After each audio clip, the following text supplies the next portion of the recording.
여러분 안녕하십니까? 한국자생출란의 서계통을 신화로 구별하는 방법에 대해서 설명해 보려고 합니다. 출란의 서나 서반 그리고 서호반은 한국의 전통적인 출란 품종을 분류하는 방법입니다. 각 품종은 꽃의 모양이나 크기, 색상과 잎의 형태, 그 이유에 있어서 다양한 특성에 따라 구별이 됩니다.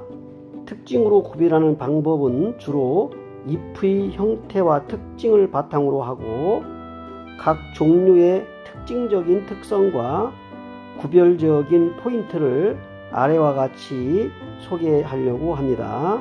보시는 영상 속에 같은 품종이 모촉에서 신화를 각기 올렸습니다. 그리고 하단에 오른쪽 하단에 성장한 발색 이후의 모촉의 모습을 첨부하였습니다. 이제 영상을 보시면서 무늬가 발현하여 품성이 고정된 후에 품종을 확인하는 방법에 대해서 설명하겠습니다. 세 가지로 구분해서 서계통의 서반, 서호반 이렇게 구별해 보겠습니다. 먼저 서입니다. 특징으로는 서의 잎은 엷은 녹색의 무늬가 안개처럼 부드럽고 엷게 분포되어 있다고 하는 것이고요. 구별할 수 있는 포인트는 주로 무늬의 후암성, 다시 말하면 그 무늬가 자라면서 소멸되는 경향이 있는 것을 말합니다. 그 후암성으로 분류됩니다. 서는요. 선천성 품종은 무늬가 소멸되지 않고 고정된 경우가 많습니다. 서계통을 말합니다. 그 다음에 이제 서반입니다. 서반의 특징은 잎의 무늬가 선상으로서 나타납니다.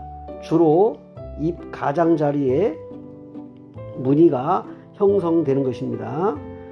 구별할 수 있는 방법 포인트는 서반은 일반적으로 두꺼운 육질의 잎을 가지고 있고 잎의 모양이나 성질이 고유한 무늬를 잘 나타냅니다.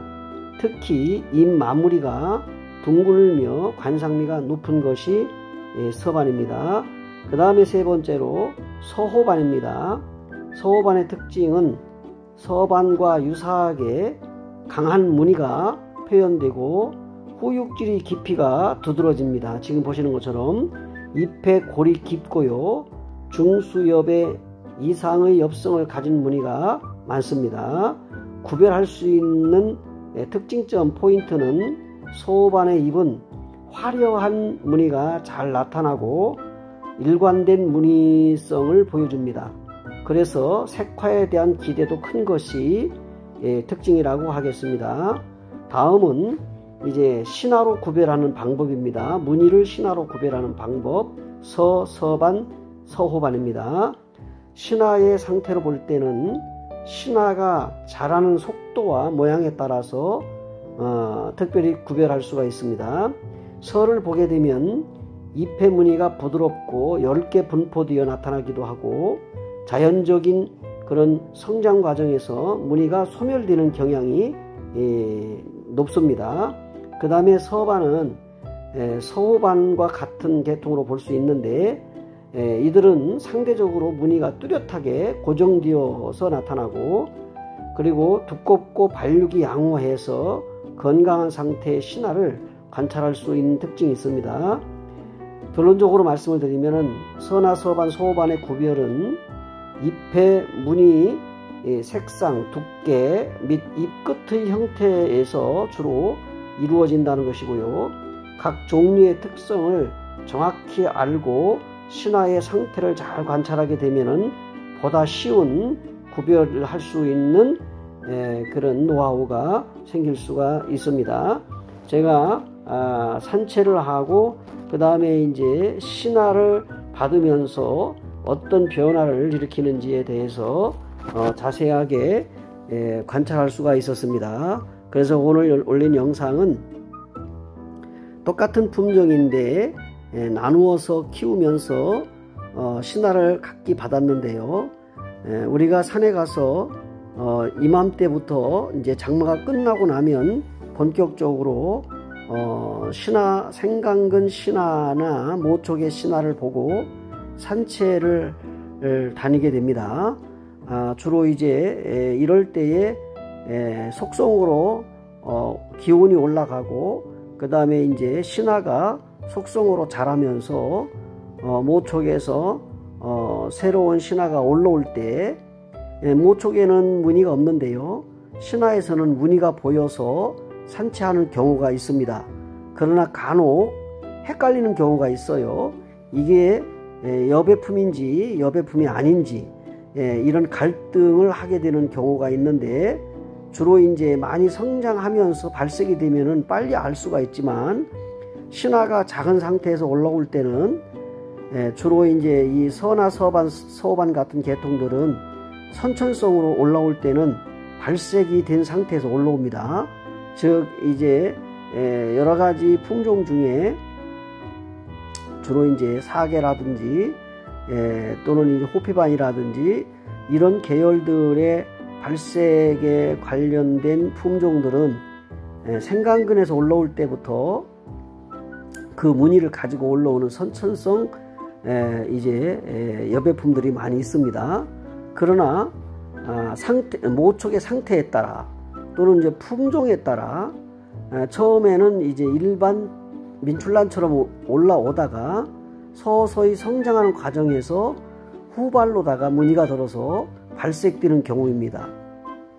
이런 경우에는 초보자도 금방 알아차릴 수가 있는데, 신화가 올라오면서 서서히 후발로 발색이 되는 과정에 있을 때 신화가 약간 이제 손가락 하나 정도에서 신화가 올라왔을 때는 후발색일 경우에는 잘 모릅니다. 지금 보시는 난초도 신화가 조금 큰 상태인데요. 이보다 50% 적었을 때의 신화를 보면은 이거는 성장반인지 선지 서반인지를 잘 구별할 수가 없다는 겁니다. 그러나 이제 산채를 많이 다니다 보면 그리고 이제 후발로 무늬가 드는 것을 경험하다 보면은 금방 신화를 보아도 알아차릴 수 있는 몇 가지 조건들이 있어요. 신화가 이렇게 올라오면서 잎 끝으로 녹이 짙고 그 다음에 이제 안쪽으로 기부 쪽으로 연한 색을 가지고 있을 때 우리는 그것이 서계통의 여배품이라는 것을 알아차리게 되지요.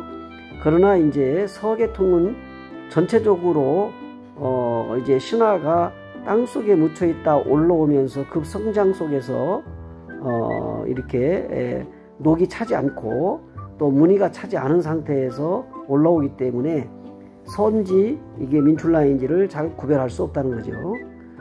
그렇기 때문에 혹간 많은 분들이 신화밭에 가면, 생강근 밭에 가게 되면 돋보기를 가지고 가서 유심히 관찰하는 경우를 보게 됩니다. 우리가 무늬가 좋은 여배품이라고 해서 꽃이 잘 나오고 무늬가 약한 것이 꽃이 안 나온다, 이런 편견은 꽃을 달고 난 다음에 불식되지요. 왜냐하면 무늬가 약간 보이다가 소멸하는 급소멸 하는 그런 여배품도 꽃이 너무 잘 나오는 경우가 많습니다. 오히려 호피반이나 짙은 소반 계열들이 주로 꽃을 잘 달지 않는다, 즉 색화에 꽃을 달지 않는다 하는 통계가 있습니다.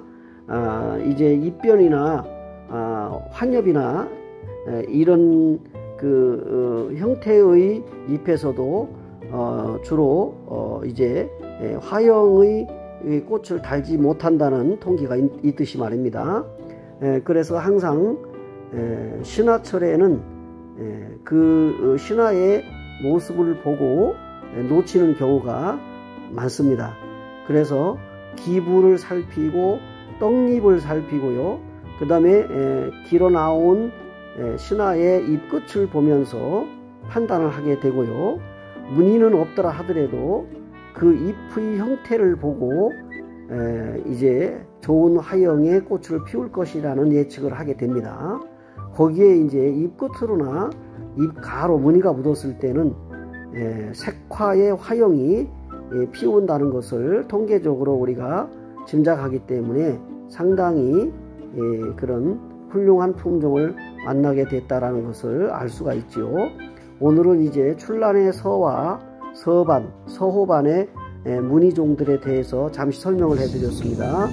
이제 똑같은 이제 품종을 둘로 나누어서 신화를 받은 상태에서 이제 마지막 마감테일을 넣고 화장토를 덮은 다음에 관수를 하고 정상적으로 위치해 놓고 이제 재배에 들어가게 됩니다.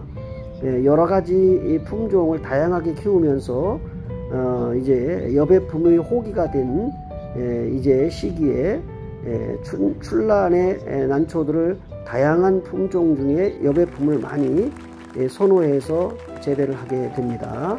오늘도 함께 해주신 여러분께 감사드리고 고맙습니다.